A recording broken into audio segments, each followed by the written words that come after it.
तो भाई क्वेश्चन को एक बार तुम ढंग से पढ़ लो, अच्छा क्वेश्चन है, मैंने देखा था इसको, ये डीएसएसबी के टेस्ट का क्वेश्चन था, जो पीवाई क्यू है डीएसएसबी का। और इसको सीजीएल मेंस में भी पूछा जा सकता है, कोई बड़ी बात नहीं। प्रीलिम्स के अंदर तो नॉर्मल चीज है ऐसे क्वेश्चन पूछना। सीएचएसएल में भी आ सकता है, एसएससी या आरआरबी और किसी भी एग्जाम के अंदर ये क्वेश्चन पूछा जा सकता है। तो क्वेश्चन को बड़े ध्यान से एक बार आप पढ़ लीजिए ढंग से, ठीक है, फिर मैं उसको एक्सप्लेन कर दूंगा। तो वीडियो को रोक के आपने, उम्मीद है आपने पढ़ लिया होगा। अब मैं क्वेश्चन को समझाने की कोशिश कर रहा हूँ। क्वेश्चन बोल रहा है कि भाई 2010 में 5 व्यक्तियों की आयु है जो 50 वर्ष थी, औसत आयु, ठीक है।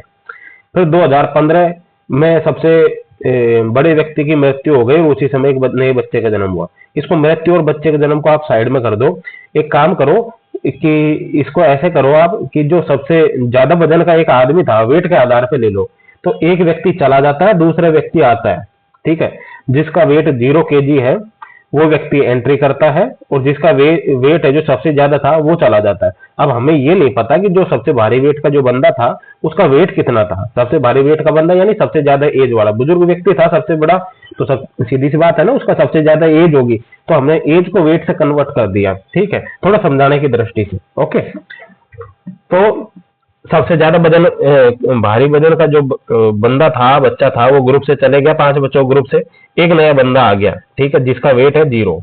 यानी कि संख्या में तो कोई परिवर्तन नहीं हुआ, ठीक है, संख्या में कोई परिवर्तन नहीं हुआ भाई, पहले 5 थे अब भी 5 थे, चलो ठीक है, आगे चलो। उसके बाद बोल रहा है कि 2019 में परिवार की औसत आयु 45 है, ठीक है। तो क्वेश्चन ने बोला है कि 2019 में परिवार का यदि वो सबसे भारी व्यक्ति जो सबसे ज्यादा वजन वाला था यदि वो होता और नया बच्चा नहीं आता तो क्या होता, तो वजन कितना होता, यानी तो आज उस भारी व्यक्ति का वजन कितना होता है, क्योंकि वक्त के साथ में भाई एवरेज तो बढ़ेगा ना, ठीक है। अब आप इसको उम्मीद है आप समझ लिए होंगे। अब मैं इसके सॉल्यूशन के माध्यम से आपको समझाने का प्रयास करता हूं, ठीक है। क्वेश्चन को आपने पढ़ लिया तो देखो 2010 में इन सभी का एवरेज कितना था, 2010 में इन सभी का एवरेज 50 था।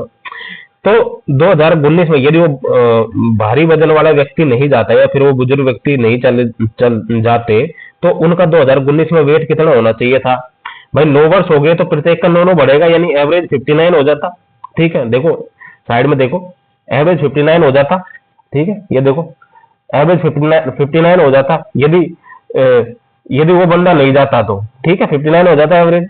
लेकिन बंदा चले गया, इसकी वजह से एवरेज कितना रह गया 45, ठीक है, 45 रह गया, ठीक है, बंदा चले गया। यानी कि जो बंदा है जो खुद तो गया ही गया, लेकिन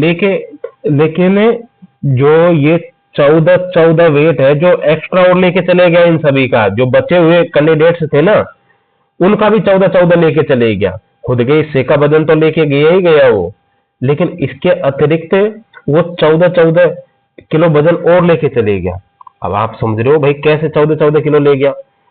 मैं बताता हूं कैसे लेके चले गए 14। देखो क्या बोलते हैं, 2019 में यदि साथ साथ रहता तो 59 रहता, लेकिन बंदे ने क्या किया 2015 के अंदर ही वो क्या बोलते हैं हाँ 2015 के अंदर ही नहीं, एक मिनट रुको, जैसे कि 59 2019 में वेट होना चाहिए था उनका, तो लेकिन वर्तमान में 45 किलो है, यानी 14 किलो वजन है, एवरेज में 14 किलो वजन कम है। तो 5 बंदों को वजन कितना कम हो गया एवरेज के अकॉर्डिंग, 70 किलो वजन कम हो गया टोटल, यदि एक साइड देखे। यानी कि जो बंदा गया है, क्योंकि बच्चा तो 0 लेके आया था ना भाई, बच्चा 0 लेके आया था, यदि बच्चा भी उतना ही वेट लेके आ जाता या फिर बच्चे की भी उतनी उम्र होती, जो बंदा नया एंट्री किया है ग्रुप के अंदर यदि उसकी भी उतनी उम्र होती, ठीक है। अब मैं इसको सीधा सा एज के माध्यम से नहीं, वेट के माध्यम से समझाऊंगा, ठीक है। यदि नया वाला बंदा भी उतना ही वेट लेके आ जाता जितना पिछले वाला लेके चले गया तो वेट आज भी 59 होना था। लेकिन नया वाला जो बंदा आया है तो वो जो गया बंदा उससे 70 किलो वेट कम लेके आया है। इसका मतलब तो यही हुआ कि जो गया है वो 70 किलो लेके गया था, लेकिन नया वाला हमारे पास में कितना लेके आया था 0 किलो, ठीक है। जो नया बंदा है जो 0 किलो लेके आया, बच्चा है जो 0 एज यानी 0 किलो वजन लेके आया, तो 70 कम हुआ, इसका मतलब है जो लेके गया वो 70 किलो वजन लेके गया है, ठीक है। यानी कि उसकी 2015 के अंदर एज कितनी हुई भाई, उसकी 2015 के अकॉर्डिंग एज उस टाइम पे कितनी रही, 2015 में उसकी एज थी 70 वर्ष। 2015 में उसकी एज थी 70 वर्ष। ठीक है, तो इसने पूछा कि यदि वो 2019 में होता तो क्या होता। तो भाई 2015 में जब 70 वर्ष थी तो 2019 में तक जाने में कितने वर्ष और लगेंगे, 4 वर्ष और, यानी कि 4 साल और यदि वो रहता तो आज उसकी एज कितनी होती, 74 ईयर्स होती उसकी एज, 74 ईयर्स उसकी एज होती। ठीक है, एक बार दोबारा से मैं समरी के साथ दे देता हूँ कि भाई यदि बंदा रहता 2010 में जो वेट था उसके अकॉर्डिंग यदि वो बंदा रहता तो 2019 में आज वेट हो जाता उनका 59, यदि वही बंदा रहता तो आज भी। ठीक है, यदि वही बंदा रहता तो आज 59 वेट हो जाता, कि 2010 में वेट था 50, लेकिन वो बंदा चले गया, इसकी वजह से वेट कितना कम हो गया, 14 कम हो गया एवरेज में। 14 कितने बंदों का कम हो गया, 5 बंदों का, यानी टोटल 70 वेट कम हो गया। ठीक है, 70 वेट कम हो गया, इसका मतलब है जो बंदा गया है वो 70 वेट ले गया है, 70 वेट ले गया वो, यानी 70 वेट ले गया, अर्थात उसकी जो 70 साल एज थी उसने अपना हिस्सा वापस ले लिया कि भाई अपन चलते हैं, अब अपना हिस्सा अपन को दे दो, तो वो ले गया। यानी वो गया कब था, वो 2015 में गया था, 2015 में जब वो गया था तो उसका हिस्सा था 70 का। ठीक है, तो आज बोल रहे कि 2019 में यदि वो होता तो उसका हिस्सा कितना होता, तो आज उसका हिस्सा होता 70 प्लस में 4। ठीक है, क्योंकि 15 प्लस में 4 19, तो 70 प्लस में 4 74 उसका आज हिस्सा होता। ठीक है, तो 74 होता है उसका आज हिस्सा। ओके भाई, उम्मीद है आपको समझ आया होगा, और यदि चीज समझ में आ रही है तो चैनल को सब्सक्राइब कर लो और वीडियो को लाइक करो और आगे शेयर करो। अच्छी चीज है, यदि तुम्हें लग रही है तो शेयर करो, नहीं तो कोई जबरदस्ती नहीं है कि तुम, जब तुम पसंद ही नहीं है तो क्यों शेयर करने की मैं आपसे वो कहूँ। ठीक है, जब आपको पसंद ही नहीं आ रही चीज तो आप शेयर मत करो बेशक। ठीक है, आप नेगेटिव कमेंट मत करो, बस इतना सा रिक्वेस्ट रहेगी आपसे, क्योंकि नेगेटिव कमेंट हर किसी बंदे को डिमोटिवेट कर देते हैं। तो यदि वीडियो अच्छी लगती है तो आगे बढ़ाओ इसको।